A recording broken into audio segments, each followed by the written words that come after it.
For 3 years, I pursued Song Lin, even going so far as to wash his hands and prepare his meals. I thought I had finally melted this iceberg. But then I heard him openly mocking me in the red light district. Fierce and uncivilized. How could she ever be fit to be a wife?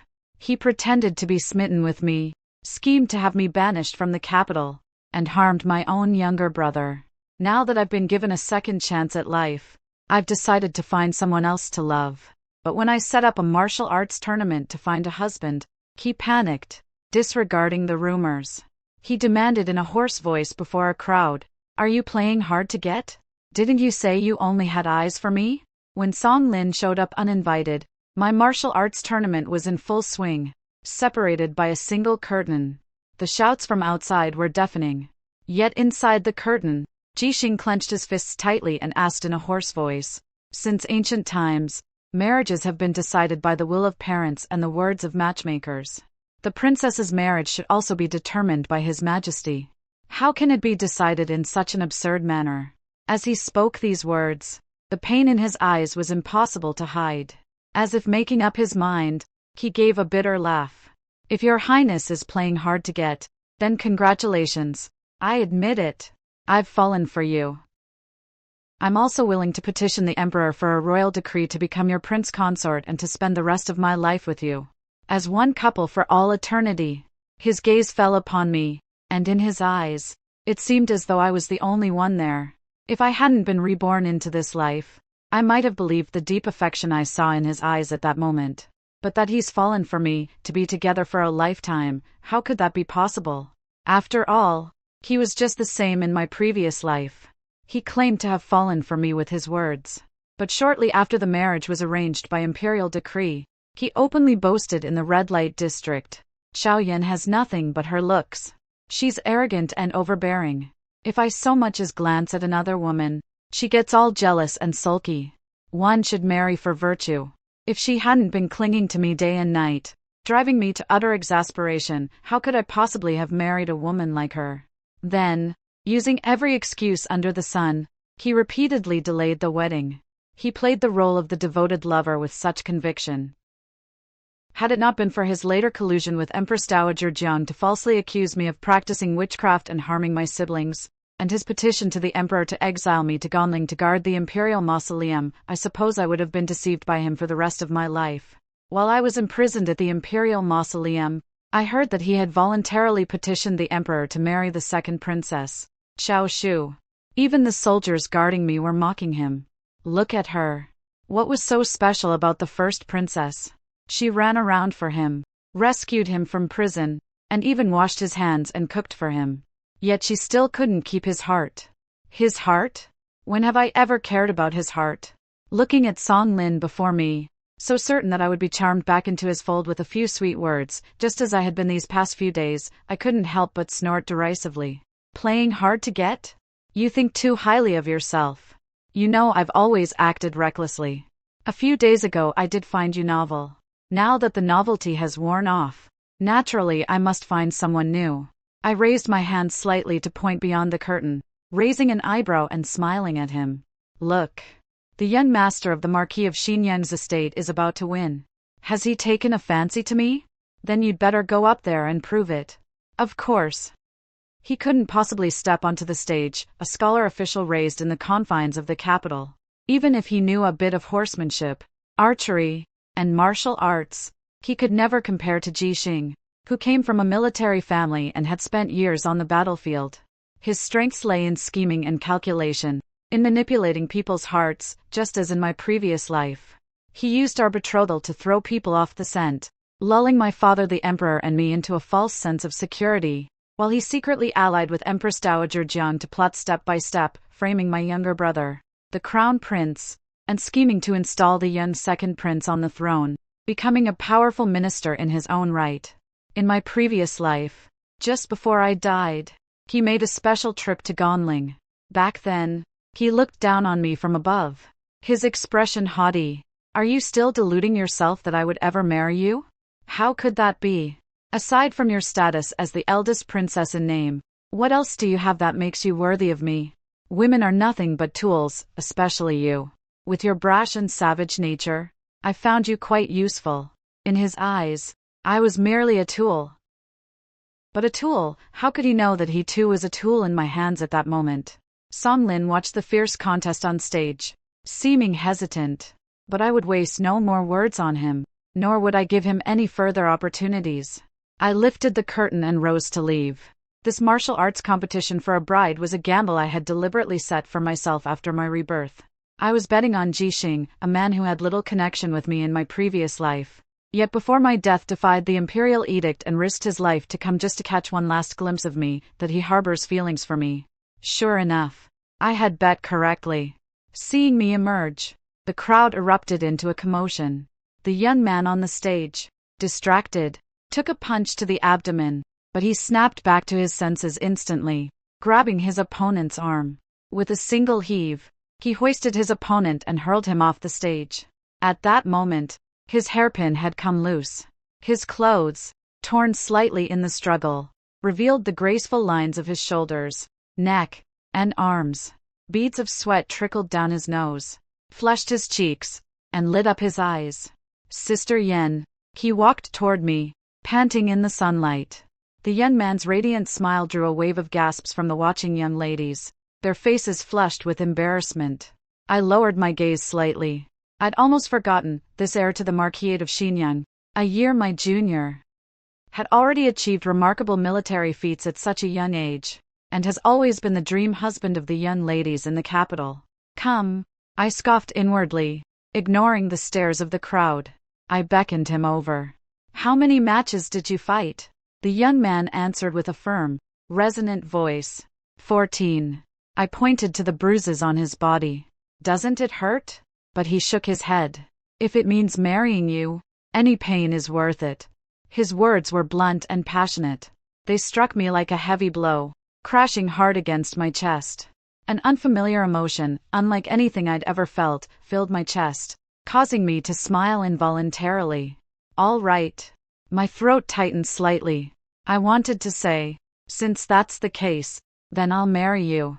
I also wanted to say, the 3rd day of next month is a good date. But before the words could leave my mouth, my wrist was seized. The pain snapped me back to reality. I turned to see Song Lin, his face dark and his eyes bloodshot. Didn't your highness say you'd only ever have eyes for me? Were you lying to me? The way he looked as if he'd been betrayed was truly laughable. I couldn't help but snort in derision. That's right. The crown princess who loved you is indeed dead.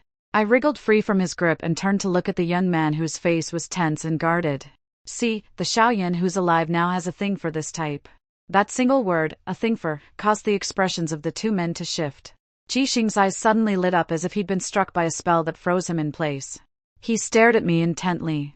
Meanwhile, Song Lin's eyes widened slightly, his lips turning deathly pale. Amid the clamor of the crowd, his voice was weak and trembling as he demanded, "What about the time your highness ruined my marriage prospects? My reputation has been tarnished. Your highness must take responsibility for that." Hearing this, I furrowed my brow slightly. Having lived 2 lifetimes, I couldn't recall ever ruining his marriage prospects. Yet, though I didn't remember, someone else did. For the moment Song Lin finished speaking, Jixing stepped forward, shielding me completely. He snorted coldly. "Minister Song, your words are truly laughable. You and that girl from the Xing family, first, you hadn't even discussed marriage. And second, no betrothal gifts had been exchanged. How could that be considered a marriage bond? Besides, if the Xing family truly wished to form an alliance with you, they would have gone to any lengths to do so. Back at the polo tournament, Sister Yen merely asked if you were already betrothed, and they immediately sought another suitable match, proof that they never intended to marry into your family in the first place." Hearing him say this, it all came back to me. 3 years ago, shortly after Song Lin won first place in the imperial examination, His Majesty hosted a grand polo tournament for these newly appointed officials. That year, I had indeed pointed at Song Lin casually during the tournament and asked him, "I wonder how old Compiler Song is. Is he married?" I never imagined that such a casual remark would linger in his mind to this day. I snorted derisively, just as I was about to step forward to deliver a few sarcastic remarks. I suddenly heard a murmur of disapproval from the crowd. Before I could react, I saw Jixing spread his hands and shrug. Minister Song, today I strip you of your clothes. Everyone here saw your bare arms and chest. If you're truly going to make a fuss over your reputation, I'm afraid everyone here will have to answer to you. Jixing shielded me completely. I didn't catch a single glimpse of how he'd stripped Song Lin's clothes off. All I could hear was the crowds cheering. They loved a good spectacle, and Song Lin's voice, grinding his teeth in fury. Jixing, what business is it of yours what happens between me and Her Highness? Do you really think the Song family is afraid of the Xinyan Marquisate? Jixing wasn't the least bit intimidated by his threats. You're as easy to handle as plucking a chicken. I could take on 10 of you with one punch. You're not afraid? Then come on, give it a try. Of course, Song Lin wouldn't dare try. He was the sort to hold a grudge for the slightest slight, even if he had to pretend. He would put on the air of a gentleman and would never bring further disgrace upon himself. He would simply swallow today's humiliation and seek revenge in secret. Sure enough, seeing that he could gain nothing through words, he snorted coldly, tossed out a C, and swept his sleeve as he stormed off. Judging by his demeanor, he must have been furious. I was somewhat surprised. I hadn't expected that today. Without me even saying much, Jixing had effortlessly dismissed Song Lin on my behalf. Looking at the young man before me, who stood a good half head taller than I, a slight tingle stirred in my heart, and I couldn't resist teasing him. How come I never noticed before that you're so quick-witted? Just moments ago, when facing Song Lin, he'd been bristling with hostility, like a battle-hardened general brimming with fighting spirit. But now, upon hearing my words, Jixing froze suddenly. He turned stiffly, lowering his head to stare at his own toes. I'm sorry for taking it upon myself to interfere in your affairs today, but I just couldn't stand seeing that Song guy pestering you. The tips of his ears flushed slightly, and his voice grew softer as he spoke. If I listened closely, I could even detect a hint of grievance in his tone. I wasn't sure if it was just my imagination, but I actually found this teenager, who was taller than me, rather endearing. I couldn't help myself. I reached out and brushed aside the slightly tousled hair on his forehead. No need to apologize. You did very well. At the very least, it was exactly what I wanted. The farce caused by the martial arts competition for a bride eventually reached my father's ears. Early the next morning, I was summoned to the imperial study. When I arrived, Xiao Xian was standing there, neck stiff, arguing with my father. I told you, every time Jixing comes to see me, he tries to pry information about my older sister out of me. And every time she sends me a gift, he tries to snatch it from me. My elder sister is a heavenly maiden. Never mind those two scoundrels, Jixing and Song Lin. Even the King of Heaven himself isn't worthy of her. Whoever dares to covet my elder sister, I'll beat them up. My father was so furious his beard was quivering. He grabbed a memorial and hurled it straight at his son's head, shouting, "Pa! In my eyes, you are the scoundrel. You, the crown prince of the Eastern Palace, neglect your studies of state affairs, show no concern for the common people's suffering, spend your days idling about, and you dare to get into a brawl with a subject. Do you even know the saying? When a ruler sets a good example, his subjects will follow?" After he finished scolding him, he finally calmed down a bit. He kicked Xiao Xian in the butt and barked harshly, "Get back to the East Palace and reflect on your misdeeds." Xiao Xian clutched his buttocks and retreated, half running, half hopping. It was only then that I noticed the bruises and contusions on his face. Turning to see me, his eyes lit up, gritting his teeth and wincing in pain. He began to complain. "Big sister, that bastard Jixing beat me up.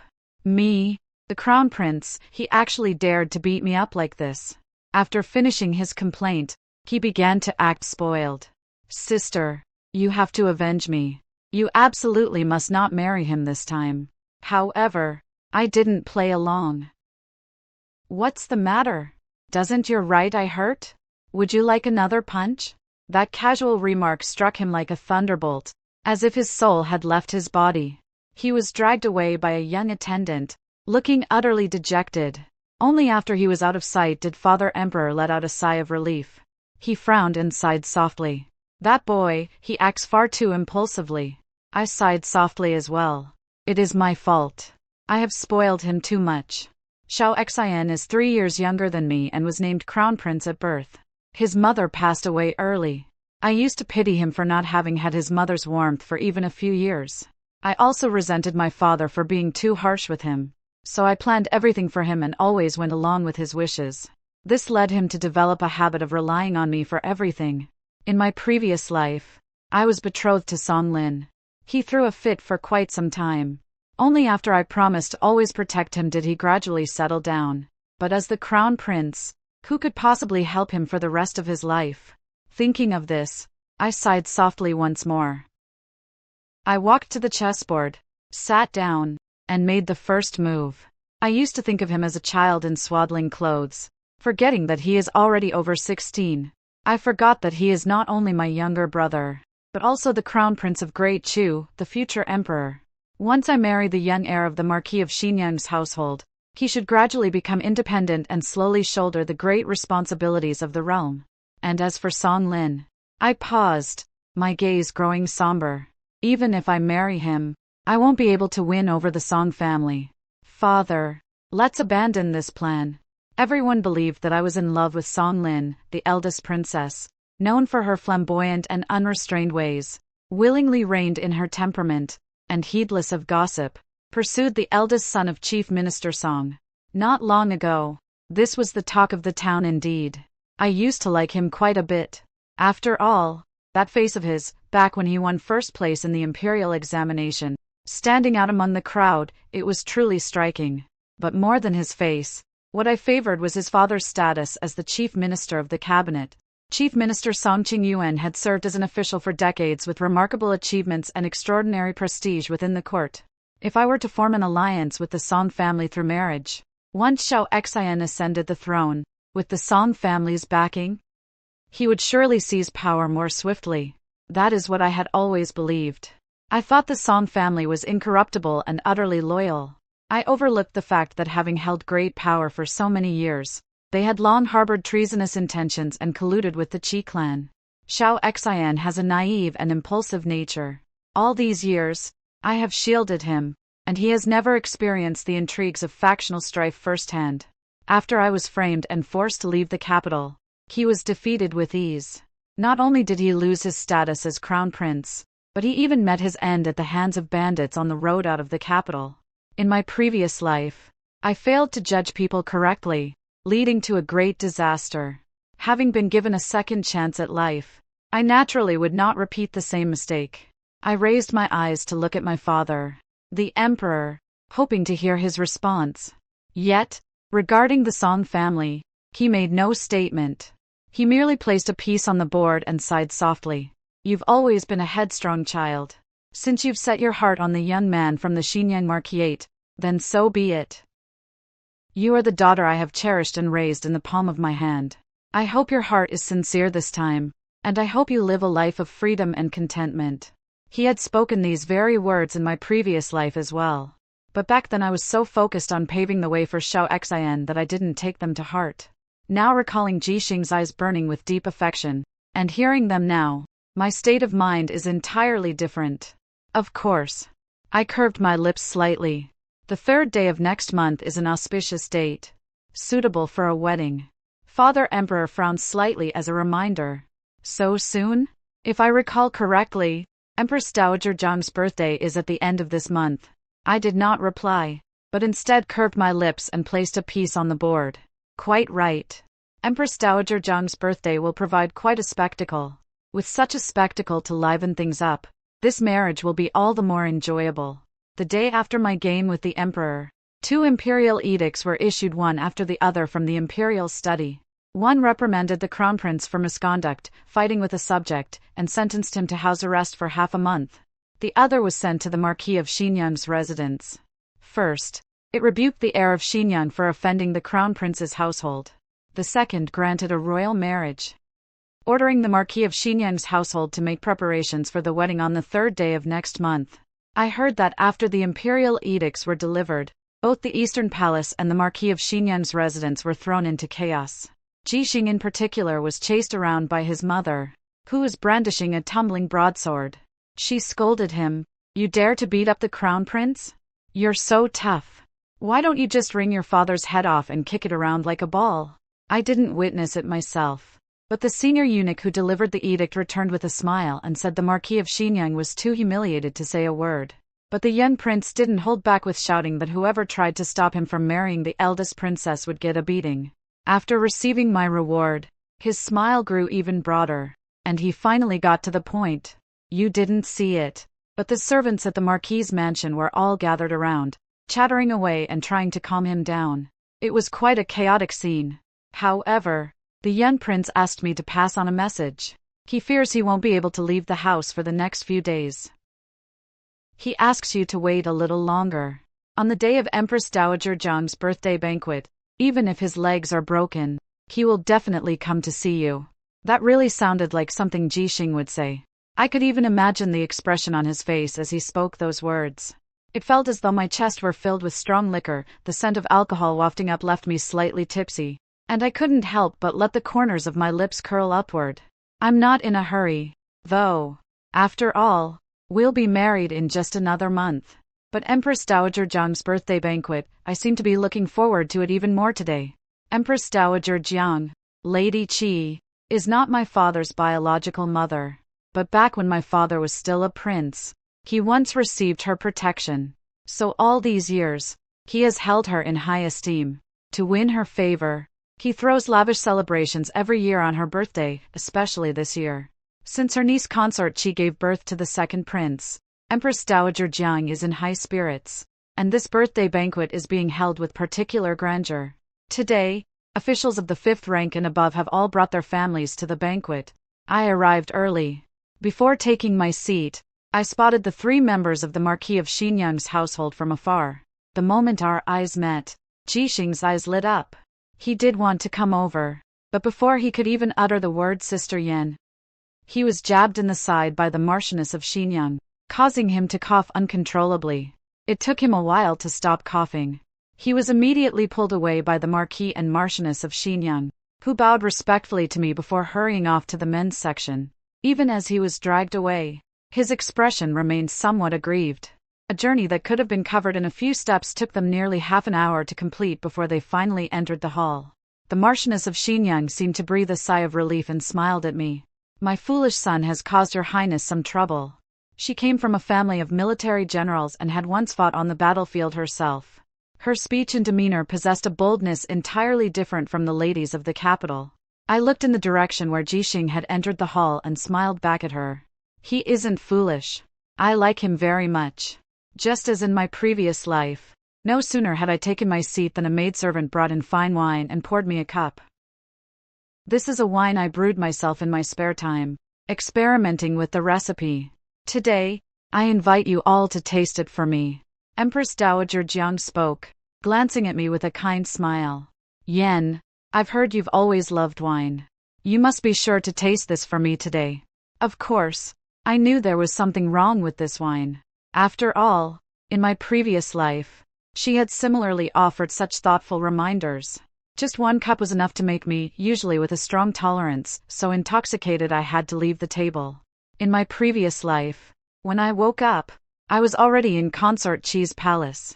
The palace was in shambles, and the maids accused me of acting like a madwoman, wielding a weapon in an attempt to harm the second prince, Xiao Kong. Coincidentally, Master Zhu Ning, who had been invited by Empress Dowager Jiang to the palace 2 months prior to practice Buddhism, suddenly burst in, claiming I had been struck by a malevolent spirit. Upon searching my quarters, they discovered a witchcraft doll inscribed with the second prince's birth chart. Such witchcraft is a taboo among taboos. Even though I later found evidence to prove my innocence, Song Lin still petitioned the emperor to send me to Ganling to cultivate my mind and spirit. Empress Dowager Jiang and Song Lin went to great lengths to stage this grand charade for me. Don't they just want to get rid of me? Naturally, I must play along with their wishes. After all, a play is only exciting when performed on stage, isn't it? Looking at Empress Dowager Jiang with her benevolent smile and earnest gaze, I raised my wine cup and gave a faint smile. Wine brewed by my own grandmother, I shall certainly savor it thoroughly. Saying this, I took a sip, concealing the sharpness in my eyes. Naturally, I did not swallow that laced cup of wine. Taking advantage of the moment when she was serving the food, I covered my mouth with a handkerchief and quietly spat it out. Then, timing it just right, I pretended to be too tipsy to continue and excused myself from the table. Just as in my previous life, Empress Dowager Jiang instructed the maidservant by her side to escort me back to Heian Palace. Under the pretext of burning incense to aid sleep, while she was adding incense to the burner, I added another secret potion to the incense burner, one that induces deep sleep once lit. Only after the footsteps had faded into the distance did I softly call to my personal maid, Chen Shi. Have you prepared what I asked of you? Chen Shi entered, covering her mouth and nose, her voice tinged with excitement. Of course, it is all ready. I gently smoothed my slightly disheveled hair at my temples, then closed my eyes once more. A faint smile curved my lips. Then let us wait a little longer. I'll take you to see the spectacle shortly. When I awoke, the surroundings were chaotic, especially Consort Chi's wailing, which rang out like a clap of thunder. This servant pitted Yenner and the crown prince for losing their mother at such a young age. Whenever I received anything of value, I would always send a portion to their palace. I believe I have treated them well. Why would Yenner harm my Conger? Xiao Xian seemed to want to speak on my behalf, but the moment he uttered the word he was cut off by Empress Dowager Jiang. Is the crown prince trying to make excuses for his elder sister? With so many eyes watching, how could she possibly be falsely accused? As she spoke, she let out a heavy sigh. Emperor, this is the fine daughter you raised with your own hands. Father remained silent. For a moment, all that could be heard were the sobs of Consort Chi and Xiao Kong. I slowly opened my eyes, muttering in a weak, listless voice, "Why is it so noisy?" It wasn't an act. It was just that the medicine's effects were indeed rather potent. The smell alone gave me a headache. I rubbed my forehead, pretending to survey my surroundings. Just as I expected, everyone who was supposed to be here was present. Empress Dowager Jiang, Consort Chi, Xiao Xian, and my father. Even Song Lin, the deputy minister of the Supreme Court in charge of the investigation, was there. I frowned and asked, how did I end up here? Just like in my previous life, no sooner had the words left my mouth than the voice of Empress Dowager Jiang's maid came from outside. Your Imperial Majesty, Empress Dowager Jiang has just sent word through a messenger stating that malevolent forces are surging in the southwest, and there is a fear that someone may have been struck by the backlash of witchcraft. The maid's voice was not loud, but everyone present heard it, though no names were mentioned. But the phrase southwestern backlash of witchcraft immediately brought to mind Heian Palace, situated in the southwest, and my unusual behavior. Empress Dowager Jiang flew into a rage.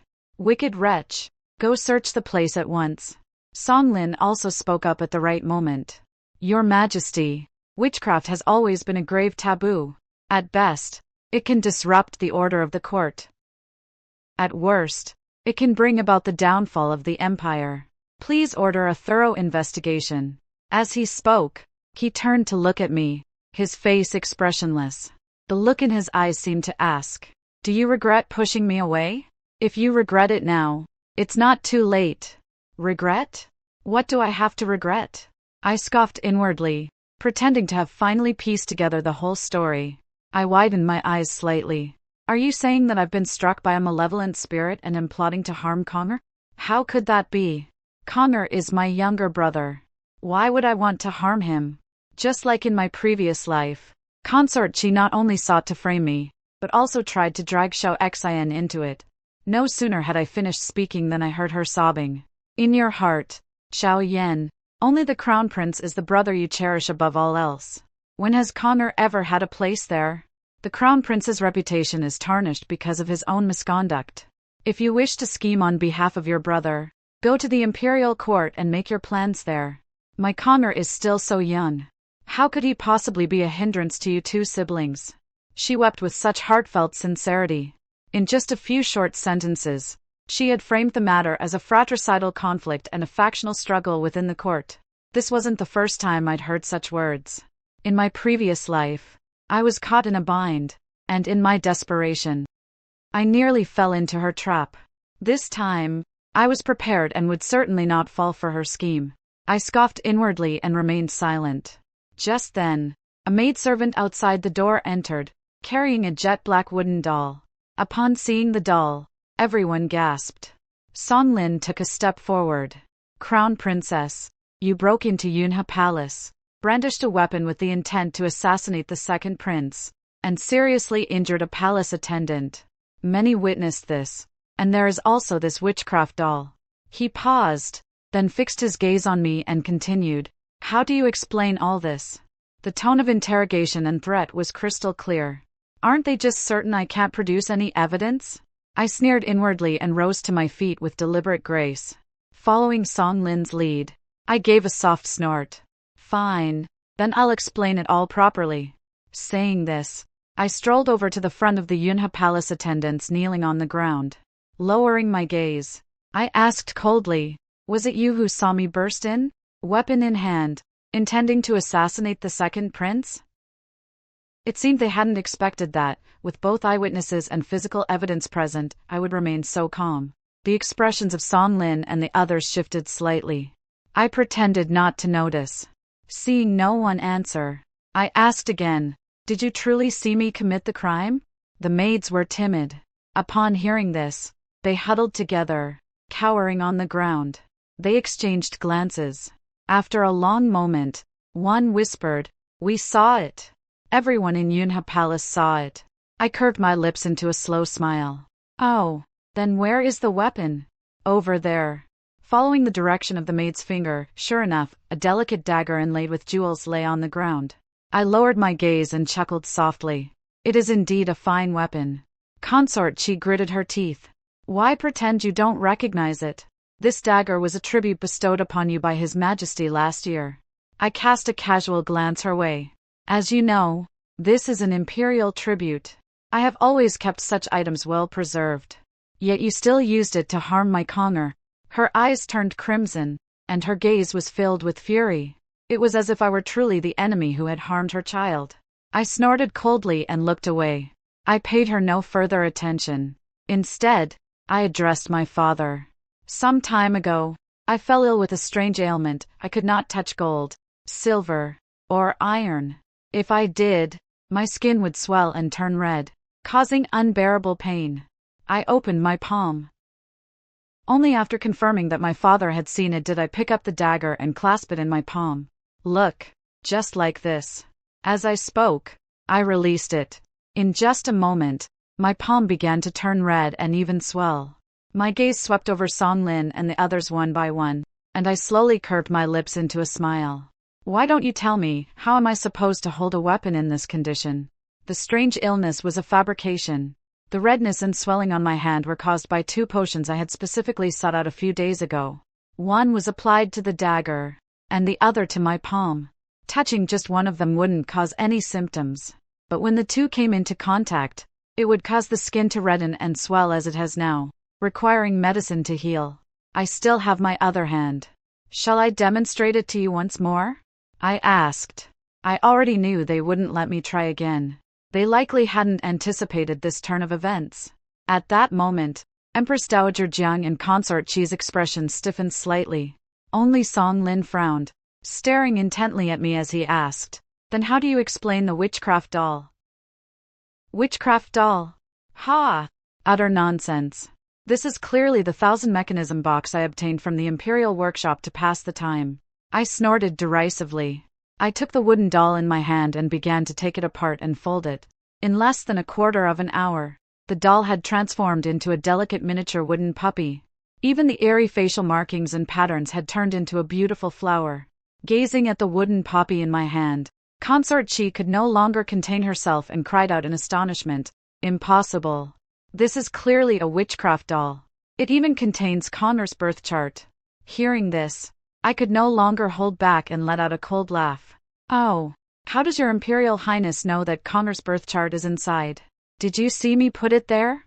Why don't I give you the doll so you can look for it yourself? The moment Consort Qi blurted out those panicked words, the truth became crystal clear. By now, the Emperor had already lost his temper.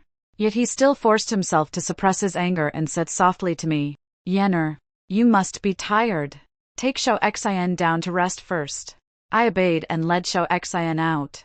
As we left, I faintly heard the emperor ask, Minister Song, how do you think this case should be resolved? I could no longer make out how Song Lin replied, but the outcome would be one of only a few possibilities. I wasn't concerned with that at the moment. It wasn't until we were far from Yunhe Palace that Xiao Xin finally let out a breath behind me. Sister, that really scared the life out of me just now. Don't worry. If those people dare to frame you, I will make them pay the price. Hearing this, I paused and turned to look at him. Do you think they were really only after me today? He had likely never seen me look so cold and stern before. Xiao Xin froze for a moment, but quickly regained his composure. He clenched his fists, his lips trembling. After a long pause, he said, Sister, I'm sorry. In the past, I would have ruffled his hair. I would have told him, don't worry. I've got this. But today, I merely sighed softly. Once I'm married, you should return to the old capital at Gonling. You're 16 now. You must learn to be the crown prince, and you must learn to shoulder the heavy burden of the empire. The old capital is a fine place. It has its own little court and the concerns of the common people. The path of an emperor is long and lonely. You must learn to walk it on your own. I didn't know if Xiao Xin understood what I was saying. Even after he left, he still looked dejected. Yet, even knowing that the path ahead of him was a quagmire, I could not stand in his way. Even if I wanted to, I could not. My conversation with Xiao Xin had taken up some time. The sky was already beginning to darken. A farce in the harem unfolded in the shadows, yet it did not disrupt today's banquet. Perhaps it was weariness in my heart, or perhaps there was someone I wished to see. Though I knew the banquet had likely already dispersed by now, I still found myself taking a detour back to Chonghua Hall. Before I even drew near, I spotted a figure in the distance. The person turned around, but it was not Ji Xing, whom I had hoped to see. Instead, it was Song Lin, who had been so aggressive toward me earlier in Yunhe Palace. Upon seeing me, he strode toward me. Now, he no longer feigned deep affection as he had in recent days. His expression was cold and piercing. Only his eyes were tinged with a faint red, like a beast fixated on its prey. Your Highness must surely realize that even without Consort Qi, there is still Empress Dowager Jiang and the entire Qi clan. You may have escaped once by sheer luck, but you won't escape a second time. Just 2 hours ago, he had been colluding with Empress Dowager Jiang to frame me. Yet now, he showed not the slightest hint of guilt. He had taken shamelessness to the extreme. He curled his lips. You and the Crown Prince are in this together. If you wish to protect him, why look so far afield? If you marry me, the Song family will undoubtedly become the Crown Prince's greatest ally. Song Lin's sudden words took me by surprise. That line, the Song family will be the Crown Prince's greatest ally, caught me off guard so much that I burst out laughing. Song Lin, when did I ever give you the false impression that I live my life for the Crown Prince? Do you really think I don't know how you and others speak of me behind my back? Arrogant and overbearing, unfit to be a wife. You never had any feelings for me to begin with. So why must you repeatedly act out this charade of unrequited love turning to hatred? I had intended to mock him, but to my surprise, his expression remained utterly impassive. In the past, I was misled by the rumors circulating in the streets. But today I realize that your Highness is shrewd and unflappable in times of crisis. Few women in this world can compare to you. I snorted derisively. So what, you're impressed by me now? Have you disregarded the alliance between the Song family and Empress Dowager Jiang? And now you've changed your mind. You want to marry me? As the sky grew darker, Song Lin stepped closer. His eyes, gleaming with excitement, became increasingly clear. If the Crown Princess marries me, you'll be a gentle and capable wife and we will live in harmony. Once you bear a son for the Song family, I'm certain I can persuade father. He grew more and more animated as he spoke, but before he could finish, someone suddenly grabbed his shoulders from behind and flung him aside. What a nerve! Who says a woman has to be demure and manage the household, supporting her husband and raising children? Women in this world can live in a million different ways, and no matter which way they choose, it's the best. It's entirely up to my sister Yen whom she marries and what kind of life she leads. Who are you to stand here and boss her around or pass judgment? Who do you think you are? If you keep pestering her, believe me, I'll beat you so badly your own parents won't recognize you." The young man's voice was clear and resolute. It was like the toll of a morning bell, leaving a lingering resonance in my heart. Before I could gather my thoughts, he had already stepped forward, standing in front of me once again. He shielded me so completely, leaving not a single opening. I couldn't see Song Lin's expression. All I could hear was his dark, mocking tone. "Heir to the Marquis of Xinyang, all you have left is brute strength and a sharp tongue." Jixing snorted derisively, his arrogance reaching its peak. "This young master's military and political prowess is meant to defend our homeland and repel enemies from beyond the frontier. To deal with you, my fists are enough. I've even dared to beat up the Crown Prince. Why would I fear you?" As if beating up the Crown Prince were some glorious achievement. He held his chin high, looking down his nose at me, and urged, "Aren't you leaving yet? Do you think I won't beat you up right now?" His indignant expression made my heart flutter slightly. It felt as though my chest were filled to the brim with clouds. I wanted to laugh, and I did laugh. By the time I came to my senses, the words had already left my mouth. "Junior Secretary Song, to avoid any misunderstanding, there are some things I must say again." Song Lin froze for a moment, but I didn't look at him. Instead, I kept Jixing's face and, as his breathing grew heavier and more rapid, tilted my head back to kiss him. The Crown Prince holds power. He doesn't need the Song family's support. In this lifetime, I, Xiao Yan, will marry no one but Jixing. I don't know when Jixing and Song Lin left. I don't know when I returned to Heian Palace either. My lips were still warm, retaining the lingering heat from the corner of Jixing's mouth. My heart pounded like a drum, making my ears burn. This entirely unfamiliar emotion filled me with a touch of unease.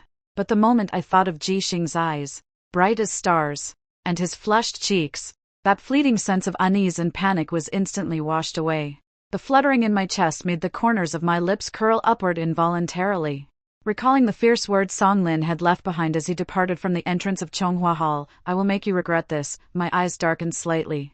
It seems I must bring this chaos to an end quickly. Only then could I rest easy, watching over my young man. "Chen-Chi," I sighed softly, summoned my maid, and handed her a secret letter. "Deliver this letter to him in secret." Since the witchcraft case was presided over by my father the Emperor, the verdict was handed down that very night. As expected, Empress Dowager Jiang and Song Lin chose to sacrifice the pawns to save the king. They shifted all blame onto Consort Chi. Consort Chi was banished to the cold palace. The palace maids who had testified were also beaten to death. The young second prince, Xiao Kong, was taken back to Shuzhen Palace by Empress Dowager Jiang to be raised. Everything seemed to have settled. Although the outcome was not to my liking, it was the most appropriate course of action given the current political situation. I had no energy to dwell on it. My mind was entirely focused on my wedding to Jixing in 5 days' time. This marriage had come about rather hastily. Yet there was not the slightest hint of compromise. Whether it was the betrothal gifts prepared by the Ji family or the dowry prepared by my father, the quantities were staggering. They filled 2 entire streets. There were even 200 red silked steeds and black-armored cavalry to escort the bride. The spectacle was unprecedented.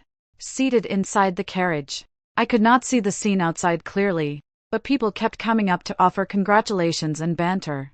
"That lad Jixing is truly blessed.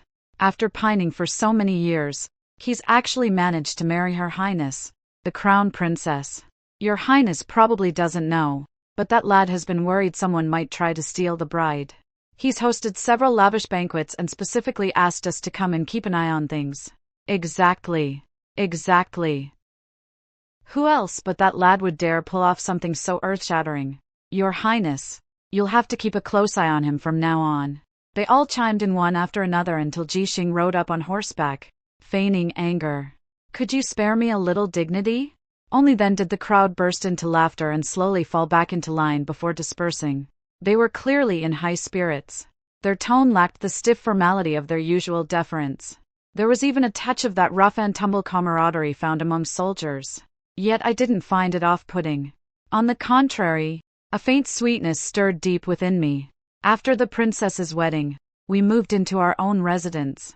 Once the ceremony was over, I sat in the bridal chamber for a long time. It wasn't until much later that Jixing arrived, reeking of alcohol. He kept pestering me to join the wedding night festivities. It took me a real struggle to shoo him away. "I'm sorry. I'm late." His voice was slurred with drink. But even so, through the bamboo screen, I could still sense his nervousness. I couldn't suppress the smile tugging at my lips. I freed one hand and patted the spot beside me. "Come." The young man hesitated for a long moment before shuffling over to sit down. But as if I were some kind of monster, he kept a great distance from me, afraid to get close. The closer I moved, the further back he retreated. I was annoyed. "What are you running from?" He frowned, looking serious even in his drunkenness. "I'm too strong. I'm afraid I won't be able to control myself and hurt you." It took me a moment to realize what he meant. Yet I felt no embarrassment. On the contrary, the young man before me seemed utterly endearing. His features were naturally handsome. In the past, clad in black robes, he had already captivated the young ladies of the capital, leaving them unable to look away. Today, dressed in a crimson wedding robe, he looked even more like a young gentleman stepped out of a painting.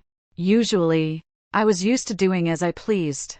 Today, I didn't feel like observing proper etiquette either. I simply set aside my fan and moved closer to him.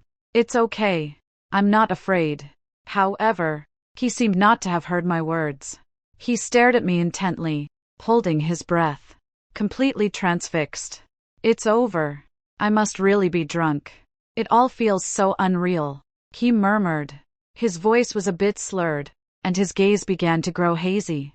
He even leaned back, pressing himself against the bedpost. He lifted his eyelids to glance at me, then closed them again. Sister Yen looked so beautiful today. Seeing him so drunk, I put aside my romantic thoughts, listening to his gradually steadying breath. Yet unable to resist my long-standing curiosity, I murmured, "Have we met before? Why do you always call me sister?" In my previous life, I had little interaction with Jixing. Yet in my memory, the first time I saw him, he had already called me sister. As a princess, my status was exalted, and the court was rife with intricate etiquette. Even someone like Xiao Xian, my own flesh and blood younger brother, would only address me respectfully as elder sister when he saw me, never the affectionate Sister Yen. Gazing at Jixing, who had already fallen into a deep sleep before me, I couldn't help but curve my lips slightly, tracing the contours of his features with my eyes. After a long while, I let out a soft sigh. "Never mind. I'll ask him later if we've met before. I'm sure I'll remember." He seemed to have heard those words. As soon as I finished speaking, he suddenly gave a silly chuckle and mumbled, "If you tell me to, then I'll like it." In the end, I still couldn't piece together from his slurred, incoherent mumbling why he had called me Sister Yen. Perhaps I was simply at peace. I slept soundly for the first time since my rebirth. The next day, Jixing woke up to realize he had missed his wedding night. He sat on the bed in frustration for half an hour. I have no idea what he was thinking as he sat there motionless on the bridal bed. When he came out, his eyes were red and misty with tears. Upon seeing me, he hesitated to speak, and his face slowly turned red. I had never seen a man who blushed as easily as he did. But worried I might embarrass him, I dared not tease him. I could only give him a light smile and wave. "Let's have breakfast. Afterward, come with me to see Xiao Xian off." Seeing Xiao Xian off was a decision we had reached after discussing it with my father. Therefore, the timing was rushed. By the time Jixing and I arrived outside the city, he was already there. He traveled light, accompanied only by 2 highly skilled guards. We had already discussed everything that needed to be said in the days leading up to this. Today's farewell left only a few simple words of advice. I stared blankly at the carriage as it grew smaller and smaller in the distance. It was a long time before I was startled out of my reverie by a cough behind me. The path of an emperor is never easy. This is a trial he must endure. My father, who had come in plain clothes, looked utterly exhausted. He was barely 40, yet his temples were already streaked with gray. The wind whipped the hem of his robe, triggering another fit of dry coughing. I wanted to step forward to help him catch his breath, but he shook his head to stop me.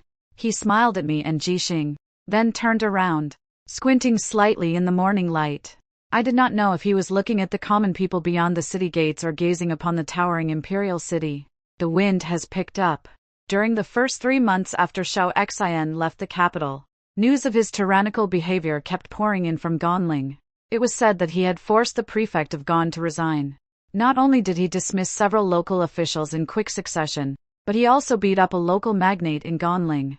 It wasn't until the emperor, enraged, issued 3 consecutive reprimands that he gradually reined himself in. Because of this, Xiao Xian's standing in the court plummeted. Calls to depose the crown prince and appoint a new heir grew ever louder. Yet, even though nearly half the court officials supported the second prince's maternal clan, the Qi family, was repeatedly suppressed until they withdrew from the court. Clearly, the situation was entirely different from that of the previous life. Another 3 months passed. News arrived from Ganling that the crown prince had led his troops in person to quell floods and suppress a rebellion. Just as his reputation was at its peak, Empress Dowager Jian was suddenly caught in the act of using Buddhist rituals as a pretext to engage in illicit affairs with a man outside the palace and keep male concubines. Under the condemnation of the ministers, Empress Dowager Jian voluntarily requested to leave the palace and live in seclusion. From that point on, the Qi clan fell from power completely. But just at this critical juncture, the emperor suddenly fell gravely ill. In just half a month, he lost consciousness and was bedridden. The emperor's serious illness had not come without warning. In earlier years, he had injured his health while leading troops into battle. In recent years, he had been taking medicine to nourish his body. The imperial physicians had said he was overburdened by worry. If this continued, he would not live more than 2 years. With the emperor gravely ill, Xiao Xian naturally had to return. But before he could reach the capital, the Fu tribes invaded. With the enemy at the gates, Yanmen Pass was in danger of falling. After deliberation among the ministers, they ordered Jixing, who was familiar with the terrain of Yanmen Pass, to take the Tiger Token and travel to Tanzhou City to mobilize reinforcements. The situation arose suddenly, and though Jixing was reluctant to leave, he had no choice but to depart in haste.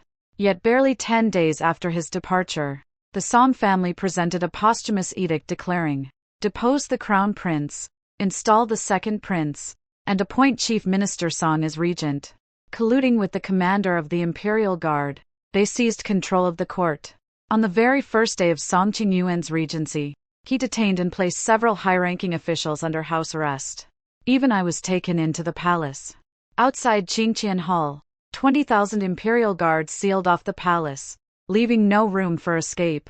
Inside the hall, civil and military officials were engaged in a heated argument.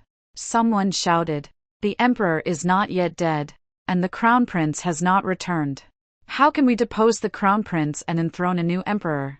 Song Qingyuan, you have disregarded the principles of governance and proclaimed yourself the father of the nation. This is usurpation."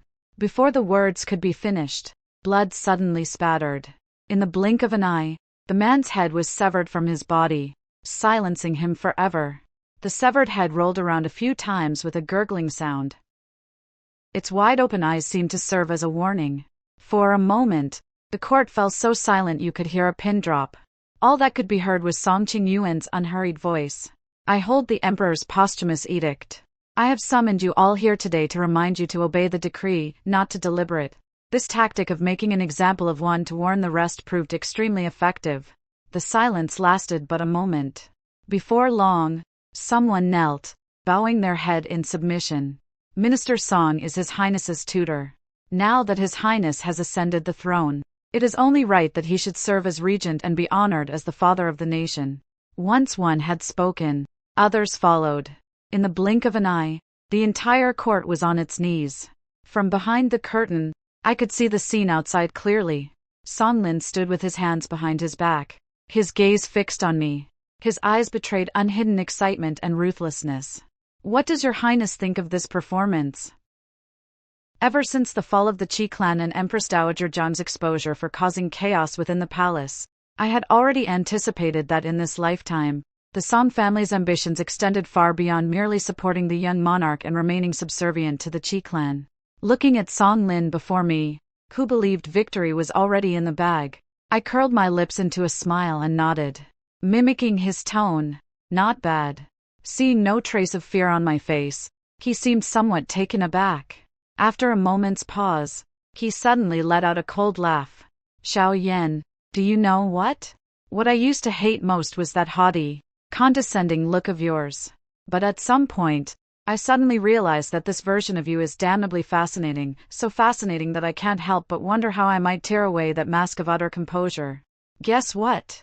I actually figured it out. He paused. He took a step forward and gently traced my eyebrows and eyes. A hint of madness flickered in his eyes. The second prince will ascend the throne, and my father will serve as regent. In a few years, the young emperor will die suddenly, and this realm will belong to the Song family. As long as you marry me, you'll still have a place in the harem, and any children we bear will still carry half imperial blood. What do you say? Care to consider it? His words were utterly arrogant. I simply couldn't hold back and let out a scornful laugh. Have you forgotten that I married the heir of Xinyang 6 months ago? He laughed as well. His hand, still suspended in the air, lifted a strand of hair from my ear and toyed with it. His tone was casual, yet his expression was grim and menacing. Didn't I tell you, marrying that boy, one day you'll regret it? But it doesn't matter. Jixing will die at Yanmen Pass. And I don't mind that you've been married before. Hearing this, I remained unhurried. I even let out a derisive snort. Taking a step back, I curled my lips in a defiant smile. Regret?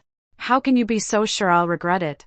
Is it based on that fake will in your hands, one that isn't even sealed with the imperial seal, or is it based on the lackeys from the command bureau you send out to assassinate Xiao Xian? It wasn't hard to guess that the Song family would send people to intercept and assassinate Xiao Xian. After all, Father Emperor has only 2 sons. If Xiao Xian were to die, regardless of whether the will was genuine or not, the ministers would have no choice but to enthrone a child. He likely hadn't anticipated that I had not only guessed their plan, but also spoken so bluntly. Song Lin's smile finally faded. I averted my gaze and stopped looking at him. If it were the Xiao Xian of the past, sending the command bureau to carry out the assassination would have been foolproof. But how can you be so certain he has made no progress in the past 6 months? He did not answer. He merely stared intently at me as if pondering the meaning behind my words. Just then, Song Qingyuan asked in a deep voice from the dais, "The new emperor will ascend the throne in 5 days. Does anyone still have objections?" I casually pulled back the curtain. The emperor is not yet dead, yet the new emperor is in such a hurry to ascend the throne. What's this? Is this also what's written in the imperial will? Minister Song, why not produce the imperial will for everyone to see? Does it bear the Great Chu imperial seal or my father's personal seal? As I spoke, I paid no heed to the expressions of the civil and military officials present. I laughed sarcastically. Oh, you dare not, because the will in your hands is a forgery, and the genuine one is in my possession. I had assumed that upon hearing my words, Song Qingyuan would have hesitated for at least a moment. But to my surprise, his expression didn't change in the slightest. He even burst out laughing. According to the laws of our dynasty, if the emperor is gravely ill and fails to attend to state affairs for half a month, a new emperor may be enthroned. However, if your highness claims that the letter in my hand is a forgery, why not produce the genuine one in your possession and let everyone take a look? The reactions of the father and son took me somewhat by surprise, but upon reflection, it made sense. When Song Lin came to arrest me today, he ransacked the princess's residence from top to bottom. Since he dared to bring me alone to Qingqian Hall, he must have been certain that I could not produce the genuine imperial edict within the palace, which they had already searched thoroughly. In fact, if I had resisted, to eliminate any potential threat, they might even use this as an excuse to take my life.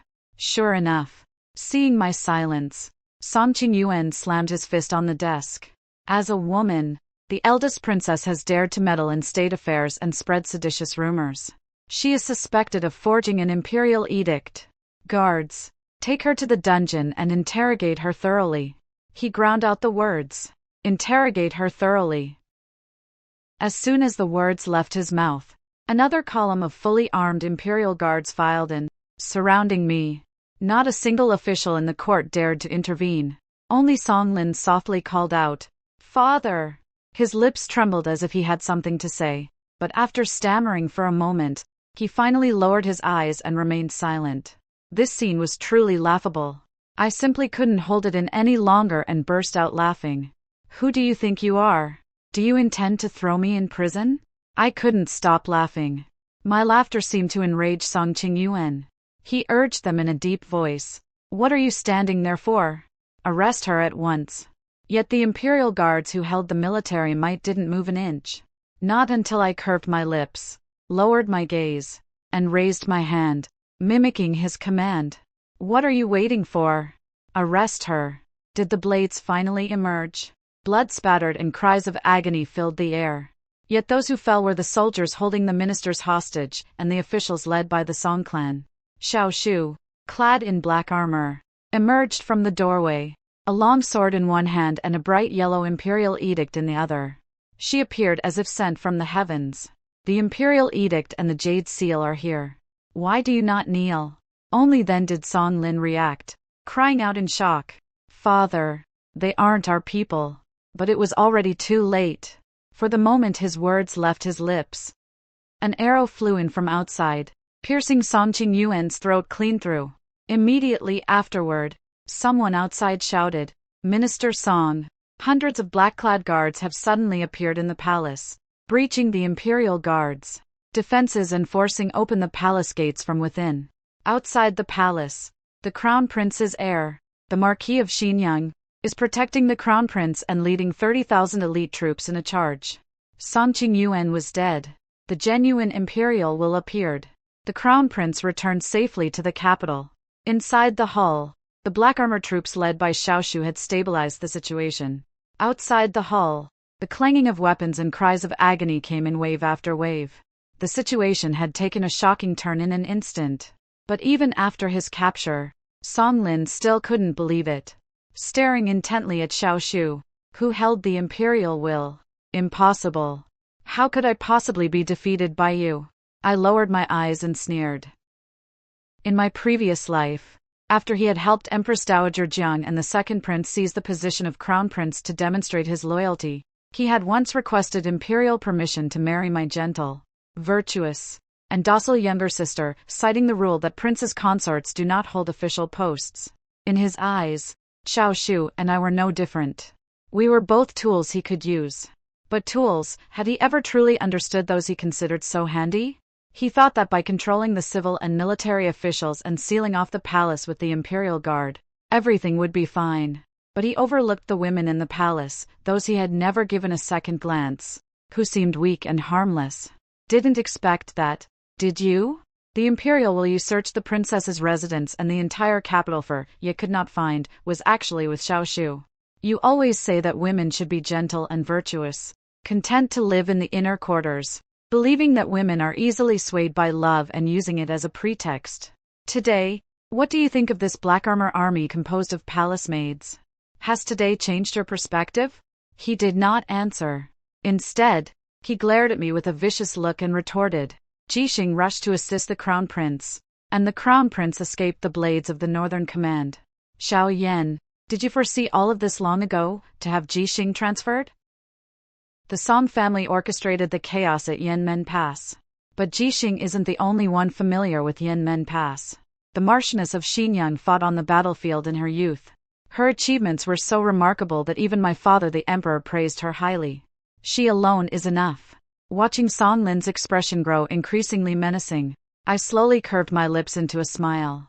Indeed, it was me. The Northern Command is indeed a pack of mad dogs. But they are mad dogs that only obey the Son of Heaven. But have you forgotten? My father is merely ill, he hasn't died yet. Upon hearing this, Song Lin suddenly burst into loud laughter. He laughed uncontrollably as if he had gone mad. After a long while, he hung his head in disarray and muttered, "You used to have eyes only for me. It was clear that as long as I secured that highest position, you would be mine. I did all this for you. Xiao Yan, how dare you treat me this way? The way he shifted all the blame onto me filled me with revulsion and unease. I couldn't help but speak up to mock him. After trying to take my life time and again, how can you bring yourself to utter these feigned words of affection? No sooner had the words left my mouth than he suddenly lunged forward, snatching a long sword from a black armored guard and charging at me with gritted teeth.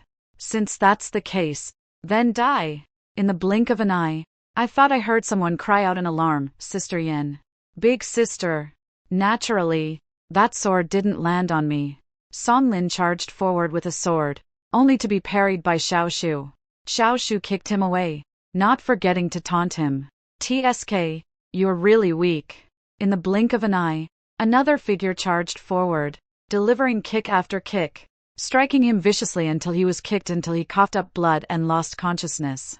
Only then did that person turn back, pulling me close to examine me from head to toe. He asked anxiously, "How is she? Is she hurt?" It had been many days since I'd last seen him, and a hint of world weariness had settled in Jixing's features. He was covered in blood, but I couldn't tell if it was his own or someone else's. My heart tightened slightly. Just as I was about to ask how he was doing, I was interrupted by a voice calling sister from behind me. It had been half a year since we'd last met. Xiao Xian had lost weight. He did, however, appear far more composed than before. His eyes betrayed his anxiety as he stepped forward and asked, "Is father well?" I did not answer immediately. Father was indeed ill. Only by being truly ill could he keep it hidden from the Song family and the entire court. Those were his exact words. He had let it be, making no deliberate effort to seek treatment. Over the years, he had labored too long for the sake of the empire. It was time to grant his wish and let him rest. I glanced at the Song family and son and the entire court lying on the ground. With a soft sigh, I solemnly handed the imperial will and the jade seal to Xiao Xian.